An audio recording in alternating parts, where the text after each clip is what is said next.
Magandang araw mga mag-aaral. Ako si Maestro Philip Ramos. Nag-aanyaya sa bawat isa sa inyo na samahan niyo ako sa panibagong paghihimay sa bawat talakayan tungo sa asignaturang Mapeh. Matuto, makialam, at maging handa ang isip. Handa bukas sa pagtuklas ng music, arts, physical education at health. Handa ka na ba? Handa na rin ako at tara na sabay-sabay tayong Kung bagong tunghay kayo sa channel na ito, maaari po sana kayo ay mag-subscribe at i-click ang notification bell upang kayo ay ma-update sa mga bagong labas na videos na maaaring makatulong sa inyo para sa sarili ninyong pagpapaunlad. Hello everyone, welcome back to another discussion and activity, but before that, please do subscribe, and hit the bell button, for you to notify to our new video lesson. And on this lesson, we're not just going to discuss the music of the classical period, but also we're going to discuss who are the composers or the famous composers on this period. But before we proceed on our main topic, let's just discuss first what is classical music. So since yun yung ating pinakang topic for this lesson, discuss muna natin siya ng konti or pahapyawan natin yung kanyang pinakang history. So classical music or the music of the classical period is next to the music of the Baroque period or yung Baroque era na tinatawag natin. So dito, pagdating sa music of the classical period, more on codified na yung pinakang kanta nila. When we say codified, this is more on traditional and authoritative na mga genres or song. So, ang panahon noon, nung classical era, yung music of Western art tradition, yun yung pinakang ibig sabihin ng classical or music of the classical. So, that is more on music of the Western art tradition, and it is not jazz, it is not pop or other genres of music. So, in short, yung mga tao that time is pumupunta sa mga huge concert halls, yung mga tao nakasuot ng mga tuxedo, ng gowns, talagang when we say music of the classical period, yung mga konsyerto, sonata na ganyan is, kumbaga, sa atin ngayon is bongga talaga yung yung dating ng music of the classical period. And also, not just wearing those expensive clothings, but also yung kanilang pagpasok dun sa mga concert halls na yun is napakalaki rin ng kanilang binabayaran. So expensive or very expensive gate entrance just for them to listen to the music of the classical period like concerto and sonatas. Also symphony is included, no? So that is the music of the classical period. Kung i-compare natin siya sa Baroque period, kung babalikan natin yung ating mga lesson dun sa music of the Baroque period, it is more highly decorated melodies pagdating sa Baroque period. And also, di ba nabanggit ko naman sa inyo that the music of the Baroque period has complicated texture and yung kanilang emotion na isinasama dun sa kanta is more on extreme emotions. Pero pagdating naman dito kay classical music, more on simple na lang yung notes. Formal balance is included and singable melodies, as in napakadaling tandaan, napakadaling kantahin, napakadaling kumbaga yung sinasabi nga natin dito sa Pilipinas is tunog na pangmasa, no? Ganun yung parang pinakang texture or yung parang pinakang melody ng music of the classical period. And dito, hindi katulad sa Baroque period na napaka-extreme ng emotion sa mga kanta. Pagdating kay music of the classical period, yung emotions, kumbaga secondary na lang yun, secondary ingredient na lang yun dun sa kanilang mga kanta. And pagdating ni music of the classical period, nagkaroon na siya ng structure, naging standardized na yung pinakang song. So that is the music of the classical period. So before we proceed, let me just know if kung ano na yung or what do you know already about the music of the classical period. So you can answer by typing it on our comment box. So just type your maybe some informations that will not be included on this lesson. Nang sa gayon, is mas marami din tayong matututunan, no?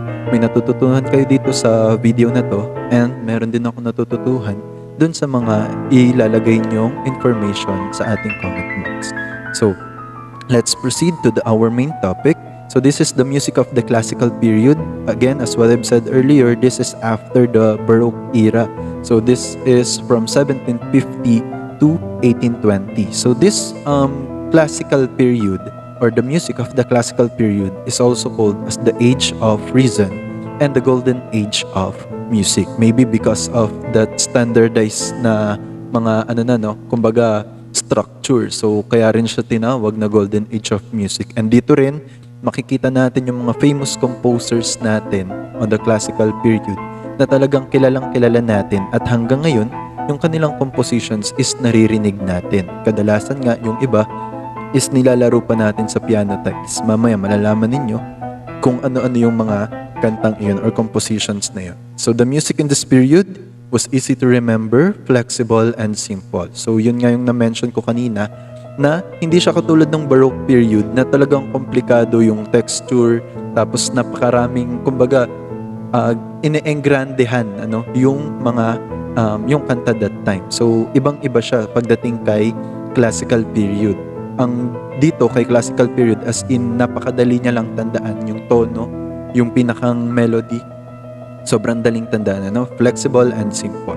So the classical period was an era of classical music between roughly 1730 to 1750 and 1820. So the classical period falls between the Baroque and the Romantic periods. So classical music has a lighter, clearer texture than Baroque music and is less complex. So after the classical period, next that we're going to discuss is the music of the Romantic period. Pero focus muna tayo dito sa music of the classical period. So next, let's proceed to the 4 instrumental forms of the classical or music of the classical period. So we have here 4 instrumental forms. Number 1, we have sonata. Second one is sonata allegro form. The third one is symphony. And the last one is concerto. So let's discuss it one by one so that mas clear siya sa atin itong lesson ito. So discuss first. Ayan, so again, we have 4 instrumental forms. Let's discuss first what is sonata. So sonata is derived from the Latin and Italian word sonare, which means to sound. So the piano, and dito sa sonata, yung piano, yung kanilang pinakang main instrument pagdating sa mga solo instrument. So pagdating kasi dito sa music of the classical period, ang pinakang instrument talaga na ginagamit is piano, violin. Yan yung parang pinakang main instrument pagdating ni classical music. Okay, so the piano is the main accompaniment of a solo instrument. So it has 3 to 4 movements. The 3 movements are allegro, adagio, and rondo. So those are the 3 movements of sonata. So pagdating dito, sa ating 4 na instrumental forms, meron siyang kanya-kanyang movements, or ito yung ngayong tinatawag natin pag sinabi nating movements, ito yung parang pinakang parts or structure ng kanta. So dito kay sonata, ang structure niya or ang parang pinakang parts niya is the allegro, adagio, and the rondo. So first, let's discuss first what is allegro. So dun sa kanta or dun sa instrumental form na sonata, ang allegro, this is the fast movement which also represents how the theme is developed. So ito yung kumbaga pinakang first, or this is the first movement of the sonata, the fast movement, which is the allegro. Pagdating naman kay adagio, this is the slow movement of the sonata.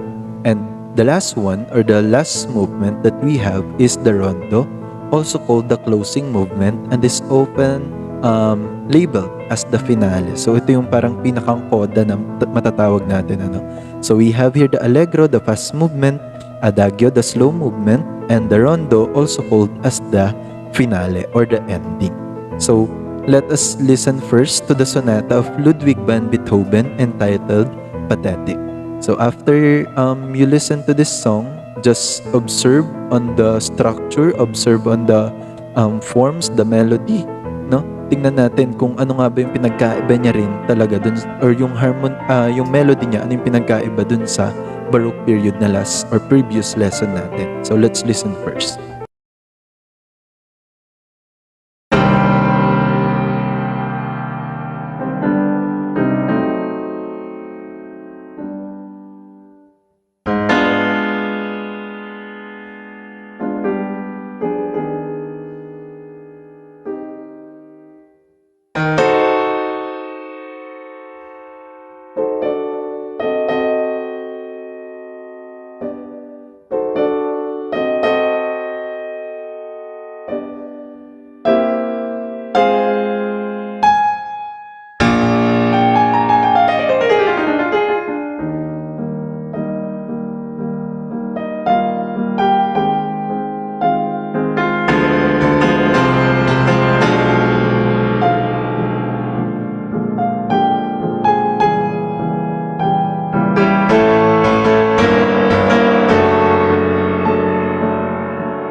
Okay, so that is the example or one of the example of sonata. Again, that is Pathetic by Ludwig van Beethoven. So next one, we have here the second instrumental form of the music or the age of reason or the golden age of music, which is the classical music. So we have here the sonata allegro form. So it forms the basis for much classical music, including the sonata, symphony, and concerto. It has been used widely since the middle of the 18th century. It has three movements. Number one is exposition, second one is development, and the last one is recapitulation. So dito, kanina kay sonata, meron tayong three movement, ano? Yung three movement natin kay sonata kanina is number one is allegro, number two is adagio, and the last one is rondo. Pagdating naman dito kay sonata allegro form, ang three movements natin, number one is exposition. Dito sa exposition, makikita natin, this is where the themes are being presented. The exposition is commonly repeated. So kaya nga, kung babalikan natin yung sinabi natin kanina, no, pagdating sa music of the classical period, napakasimple lang ng kanyang structure. And yet, although talagang pag nakita mo kung paano siya i-play, napakahirap. Pero yung melody, talagang madaling matandaan. No? Kaya nga hanggang ngayon, talagang marinig lang natin yung kanta. Alam kagad natin kung ano yun. No? So, ito yung, on this movement, the exposition, this is where the themes are being presented. So, that is the first movement of sonata form. So, second one, or second movement we have is development. So, this one starts in the same key as exposition ended. So, kadugtong siya na exposition, no? Kasi nga, sa exposition is our first movement. So, pagpasok ni development, yung last key mo doon sa exposition, for example, you are on a G, no? Or key of G. So, pagpasok mo kay development, G pa rin yung pasok niya, no? So, it starts in the same key as exposition ended and may move through many different keys during its course. So pagdating dito kay development, medyo ano na to, kumbaga, isipin na lang natin yung dalawang taong nag-aaway, ano, or taong dalawang nagkakaroon ng argument. So isipin natin na yung kanilang start ng kanilang argument or start ng kanilang conversation is the exposition. Pagdating ni development, nagkaroon na ng parang konting paglilinaw on both sides, no, naiintindihan na nila yung both sides nila. And pagdating naman ni recapitulation, which is the last movement, yun yung parang magkakasundo na sila. So yun yung doon natin maikukumpara yung three movements ng sonata form. Again, the first one we have is the exposition where the themes are being presented. No, yun nga, nagkakaroon ng argument, nagkakaroon ng conversation. Pagdating ni development, unti-unting sabihin na natin na lumilinaw yung conversation nila, no? And pagdating ni recapitulation is nagkaroon na ng pagkakasundo doon sa kanilang pinag-uusapan. That's why it is said that it is the repeat of exposition. Kaya nga recap, no? From the word itself, recap. So that is recapitulation. After the recapitulation, the musical arrangement proper is said to be completed. So that is the three movements of sonata form. So next one, so before we proceed rather no on the next movement which or on the next instrumental form which is symphony, let's just listen first to the sonata form of Wolfgang Amadeus Mozart.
Okay, so that is the Symphony number 40 by Wolfgang Amadeus Mozart. So now let's proceed to the third instrumental form of um, music of the classical period. So we have here the symphony. So it came from the word symphonia, which means agreement or concord of sounds. It is a composition intended to be performed by an orchestra. Usually, a symphony lasts from 20 to 45 minutes. So ganun siya katagal. Kaya nga kung mapapansin natin, pagdating sa music of the classical period where the people is talagang bumibili ng mga mamamahaling damit, tickets, no? Kasi ganun kahaba. Actually, mas mahaba pa kadalasan dito yung kanilang ginugugol on listening and watching the performers doon sa ating huge halls or music halls. So we have here the four movements of symphony. The first movement is fast and lively. So pagkatapos ni fast and lively, bigla siyang babagsak sa slow movement. Then bigla siyang papasok kay fast movement. And the last one is the brilliant or heroic fast movement. So this is the structure of the symphony or the instrumental form symphony. Again, the first movement is fast and lively. Then pagtapos ni fast and lively, papasok siya sa slow.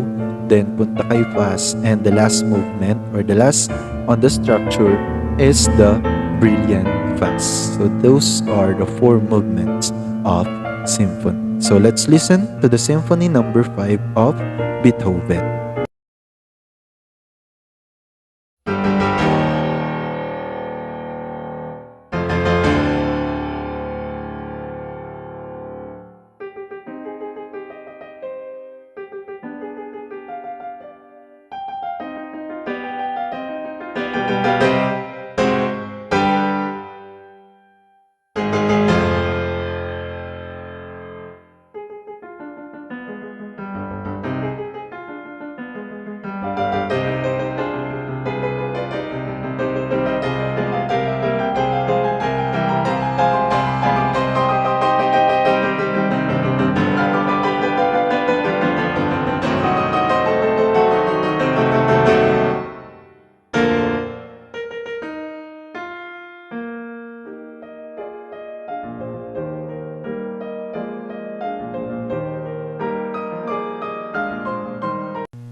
Okay, so for the last instrumental form that we have here is the concerto. So tapos na tayo kanina kay sonata, which has three movement.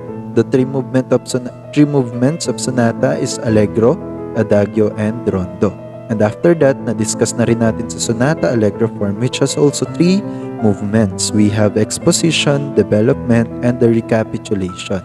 After that, na-discuss natin sa symphony, which has four movements. Number 1 is fast and lively. The second one is slow. The third is fast. And the last one is brilliant or heroic fast. Now, let's move to the last instrumental form of the music of the classical period. We have here the concerto. So it is an instrumental form for a solo instrument like the violin, piano, trumpet. So itong tatlong to, violin, piano, and trumpet, yun nga yung pinakang main instrument pagdating ni music of the classical period, or any other instrument that is accompanied by an orchestra. So this is or these are your major instrument. It can be violin, piano, or trumpet. Then yung pinakang accompany ninyo is the whole orchestra. Okay, so that is the concerto, no? And it gives emphasis to the solo instruments as well as the excellence of the solo performer. So, kumbaga, ikaw yung bida dito once you played an instrument. Halimbawa, you have piano concerto, no? So, your main instrument is the piano or the solo instrument is the piano. Then, ang iyong backup or the accompany music is the orchestra. So, that is, kumbaga, yun yung parang pinakang form ng concerto, no? It has 3 movements also. The sonata form, the slow, and the lyrical and fast. So, the sonata form, it is usually in a fast tempo. Then the second movement is the slow and lyrical. It is written in ternary form or ternary form. And the last movement we have is the fast. It is usually written in rondo or allegro form. So those are the 3 movements of concerto, and those are the 4 instrumental forms of the music of the classical period. We have sonata, sonata allegro form, symphony, and concerto. Okay? So those are the instrumental forms. So let's listen first to a violin concerto in G major by Franz Joseph Haydn.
Okay, so after listening to the samples of the instrumental forms that we have on the music of the classical period, let's go to the life of the classical period composers. So dito, i-discuss natin yung kanilang naging buhay as musician, kung paano nag-usbong yung kanilang pangalan, and paano sila nakilala.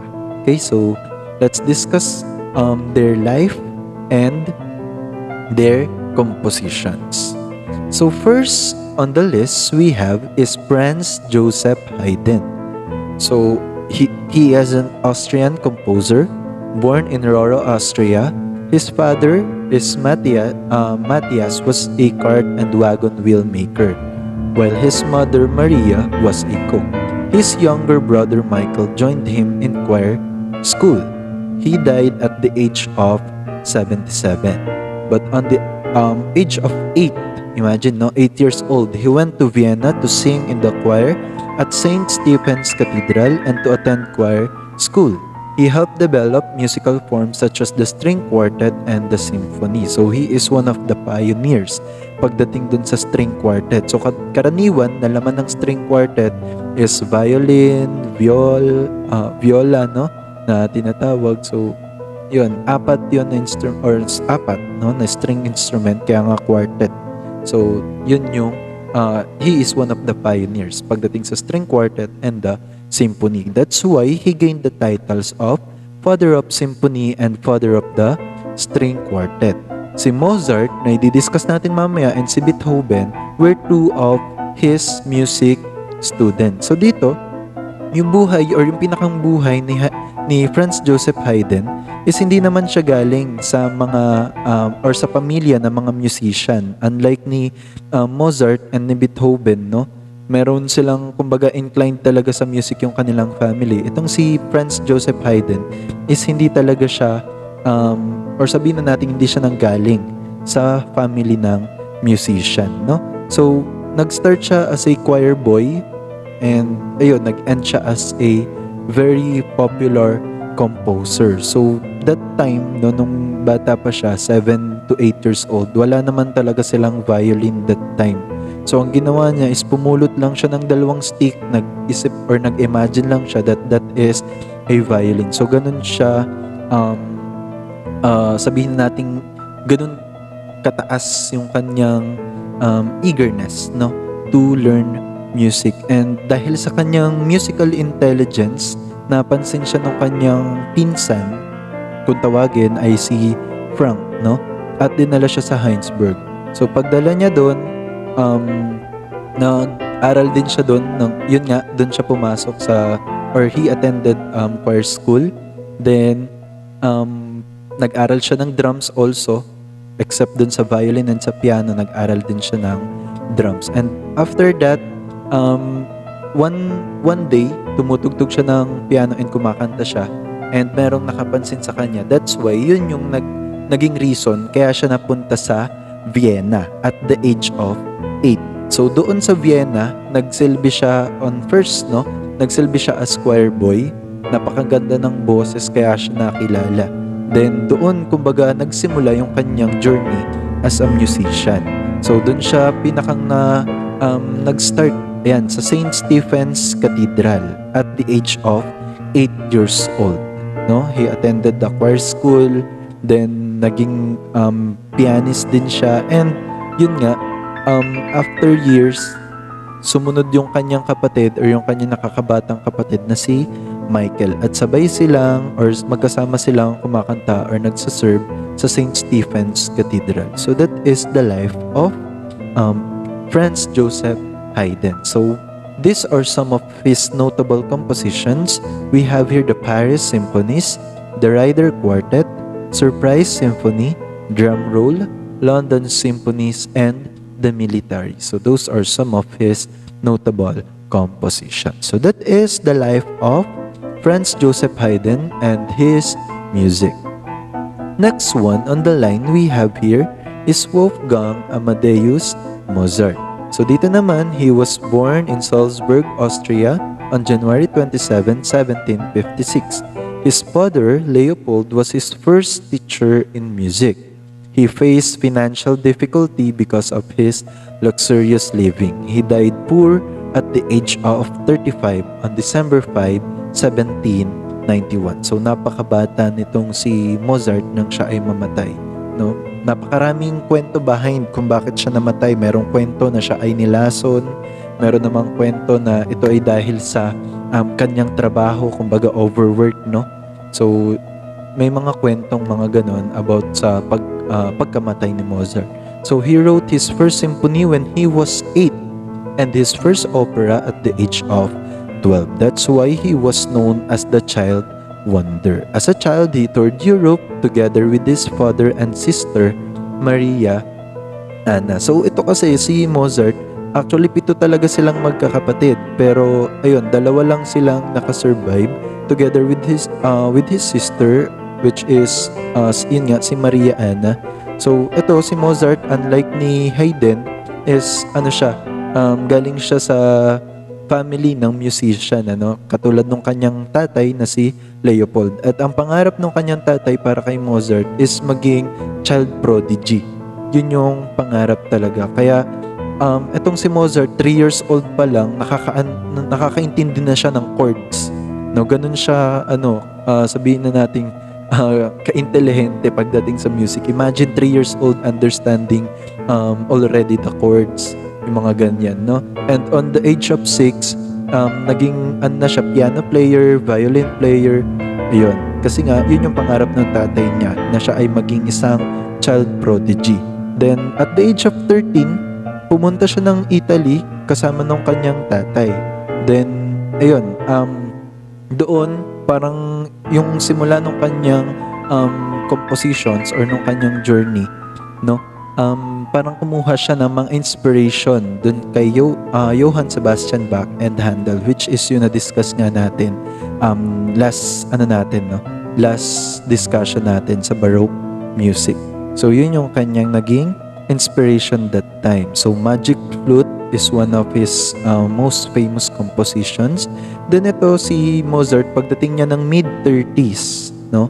Yan, nagkaroon na siya ng difficulty pagdating sa paghawak ng pera. Sumikat ng sobra, napakaraming opportunity, and yet, kumbaga nahihirapan siyang mag-manage ng kanyang pera. That's why, yung utang niya lumaki ng lumaki, no? And naghahanap siya ng other opportunities. And on his 30s, no? Nung mga 30s na siya, yung kanyang edad, is meron siyang inalok siya ng isang magandang opportunity pero napakaliit ng sweldo. Pero after that, medyo umayos-ayos yung pag-handle niya sa pera, yung kanyang buhay medyo umayos, nakakabayad ng mga utang. Pero ayun nga, kahit medyo umayos yung kanyang buhay and yung kanyang sweldo medyo umayos, or yung parang kanyang pinakang nakukuha pagdating sa music industry, sobra naman yung kanyang naging trabaho. And that is one of the reason na tinitingnan kung bakit maagang namatay itong si Wolfgang Amadeus Mozart. Imagine at the age of 35, namatay na siya on December 5, 1791. So that is the life of Wolfgang Amadeus Mozart. So these are some of his notable compositions. We have here operas like The Marriage of Figaro, Idomeneo, and Don Giovanni. Choral music including Requiem, incomplete because of his untimely death. So yun nga yung hindi niya natapos dahil nga siya ay maagang namatay. Like, meron din siyang concertos like Piano Concerto, Violin Concerto, Symphony Concerto, and Horn Concerto. Also included on his notable compositions is the chamber music and symphonies. So that is the life and music of Wolfgang Amadeus Mozart. So let's proceed to the last composer na meron tayo, or last on the line. Now we have here Ludwig van Beethoven. So si Beethoven naman is a German composer that was baptized on December 17, 1770. So obviously he is from Germany. So ito, si Ludwig van Beethoven is katulad ni Mozart na galing siya sa family ng musician. So yung kanyang tatay na si Johann van Beethoven trained him at young age, dreaming that he'll become like Mozart.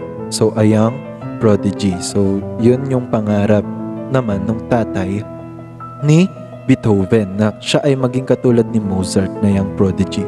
So he became the breadwinner of his family because of his father's alcoholism. So yung kanyang sulat, yung kanyang pagtugtog, yung mga nakukuha niya doon, no? Yun yung naging rason kung bakit sila nakaka-survive. He became the breadwinner of his family dahil nga yung kanyang tatay is kumbaga nalulong sa alak. So he experienced hearing disorder in 1798, and by 1820 he became completely deaf. So yun yung naging problema ni Beethoven, no?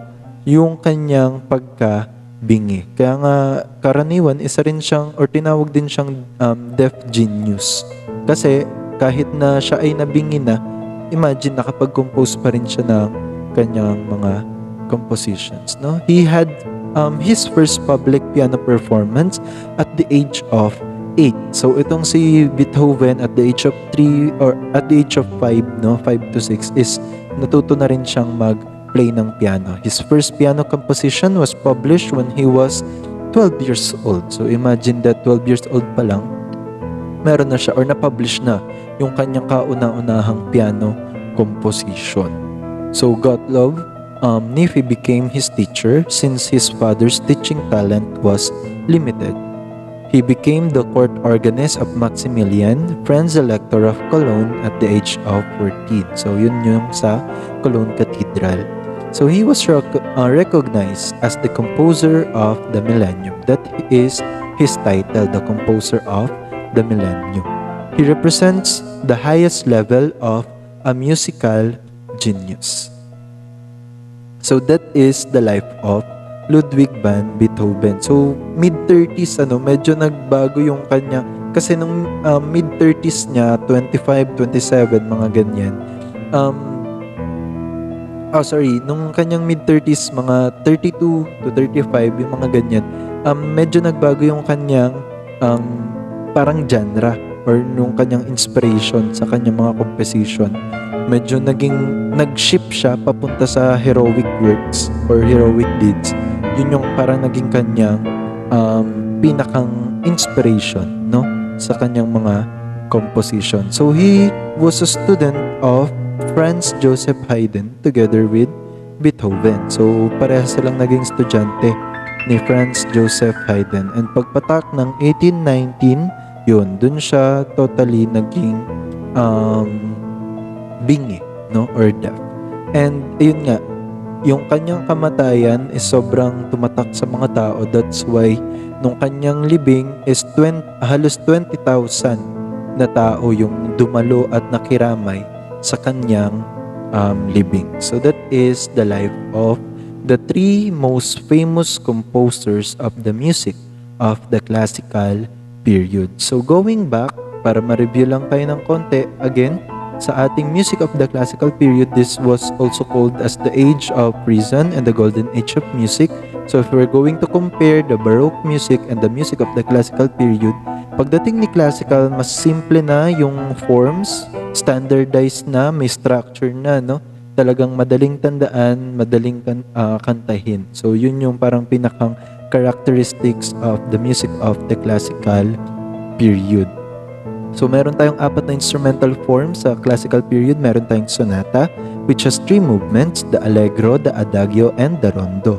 The second one is sonata allegro form, which has also 3 movements, the exposition, the development, and the recapitulation. After that, the third one, we have the symphony, which has 4 movements. The first movement is fast and lively, followed by slow, then next is fast, and the last one is brilliant or heroic fast. And the last instrumental form that we discuss is the concerto, which has also 3 movements. It is the sonata form, the slow and lyrical movement, and the last one is the fast movement. And after that, diniscuss natin yung buhay ng tatlong classical period composers. We have the life of Franz Joseph Haydn and his notable compositions, the life of Wolfgang Amadeus Mozart and also his notable compositions, and the last one we have is Ludwig van Beethoven. Okay, so one of the most famous composition of Beethoven is yung nilalaro din natin to kadalasan sa piano tiles, yung Für Elise. So pakinggan natin. That's all for today's learning session. I do hope that you learned something from the given topic. Till next of learning session of Embracing Education in my learning portal. Again, this is Sir Philip signing off for today's session. Bye-bye! Keep safe, Mapeh learners!